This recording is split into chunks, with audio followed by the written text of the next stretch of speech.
Hello guys, welcome to my channel cooking shooking with me. আজকে যে রেসিপিটি আমি আপনাদের সঙ্গে শেয়ার করব সেটি হলো চিকেন কারি। এই চিকেন কারি রেসিপিটি আমি সাধারণত বানিয়েছিলাম বিরিয়ানির সঙ্গে। আপনারা অনেকেই যখন আস্ত মুরগি নিয়ে আসেন বিরিয়ানির জন্য, চিকেন বিরিয়ানির জন্য, তো চিকেন বিরিয়ানির জন্য মাংসগুলো নেওয়ার পর মুরগির অনেকগুলো অংশই আপনারা কি করবেন ভেবে পান না। তার জন্যই আমি এই রেসিপিটা নিয়ে এসেছি। এই রেসিপিটা আপনারা নর্মাল দিনেও করে দেখবেন, খুবই সুস্বাদু খেতে হয়। প্রথমে আমি সরিষার তেলে দিয়ে দিচ্ছি পেঁয়াজ কুচি। পেঁয়াজ কুচি দেওয়ার পর এটাকে একটু ভালোভাবে হালকা বাদামি করে ভেজে নিতে হবে। হালকা বাদামি করে ভেজে নেওয়া হয়ে গেলে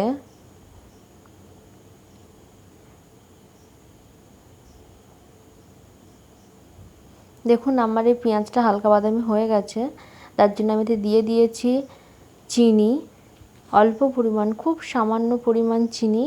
এই চিনিটা পেঁয়াজ ভাজার সময় দিলে তরকারিতে একটা আলাদা ধরনেরই আর একটা আলাদা লেভেলেরই কালার আসে, সেই জন্য এই চিনিটা দেওয়া। এরপরে আমি দিয়ে দিয়েছিলাম রসুন বাটা।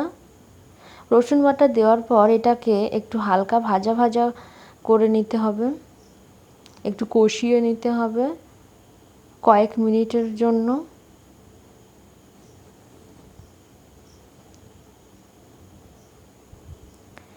এরপর আমি এতে দিয়ে দিয়েছি মাংসের টুকরোগুলো।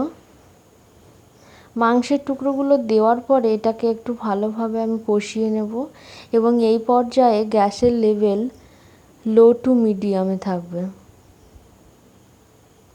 লো টু হাইয়ে থাকবে, মিডিয়ামে থাকবে।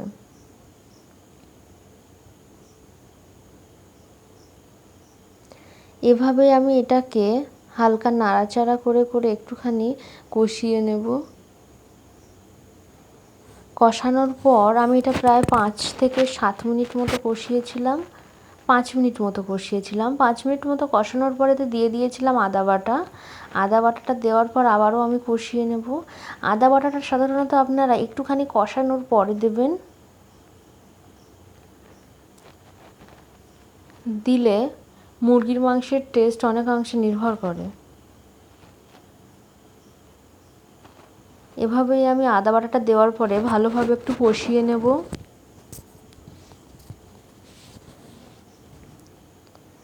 এটা প্রায় আমি কষিয়ে নিয়েছিলাম 7-8 মিনিটের মতো। এভাবেই কষিয়ে নিতে হবে। আর মুরগির মাংস যেহেতু, তাই আপনারা এতে একটু হালকা টক দই ব্যবহার করতে পারেন, কিন্তু আমি এখানে টক দই দিইনি। এরপরে দিয়ে দিয়েছিলাম পরিমাণ মতো লবণ, লঙ্কা গুঁড়ো, হলুদ গুঁড়ো।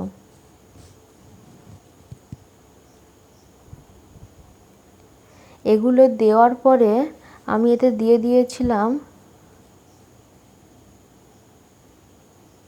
একটুখানি বিরিয়ানি মশলা। একটুখানি বিরিয়ানি মশলা দেওয়ার পর এটাকে আমি ভালোভাবে একটুখানি কষাচ্ছিলাম। তো যখন দেখবেন আপনারা নিচের সাইডে ধরে যাচ্ছে, তখন আপনারা রান্নায় হালকা একটুখানি পরিমাণ জল ব্যবহার করবেন, যাতে মশলাগুলো না পুড়ে যায়। 2 থেকে 3 মিনিট এভাবে কষানোর পরে আমি এতে দিয়ে দিয়েছি আগে থেকে কেটে রাখা আলুর টুকরো। আলুগুলো কিন্তু আমি ভাজিনি, আলুগুলো আমি মিডিয়াম সাইজ করে কেটে নিয়েছিলাম। এভাবে এটাকে আরও 2 মিনিট কষার পরে এতে দিয়ে দিয়েছিলাম গরম জল। গরম জলটা দেওয়ার পরে এটাকে একটু ভালোভাবে নাড়াচাড়া করে নেব।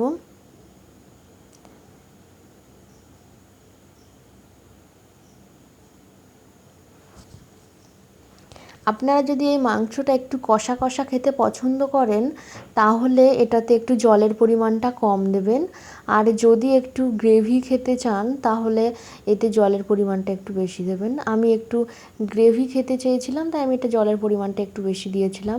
এরপর এটাকে ঢাকা দিয়ে রেখেছিলাম 5 থেকে 10 মিনিটের মতো, 10 মিনিটের মতনই আমি রেখেছিলাম।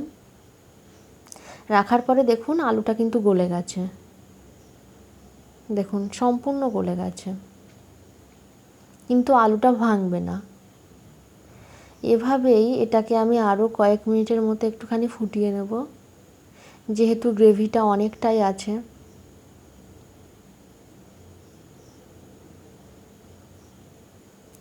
কয়েক মিনিট পরেতে আমি দিয়ে দিয়েছি জিরা গুঁড়ো।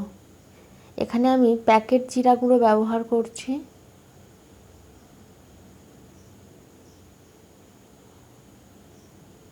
দেওয়ার পর এটাকে আমি ভালোভাবে একটু নাড়াচাড়া করে নেব।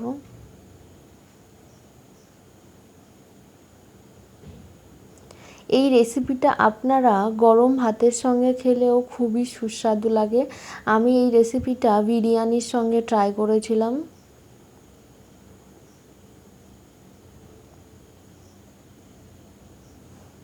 দেখুন এর গ্রেভিটাও অনেকটাই কমে এসছে।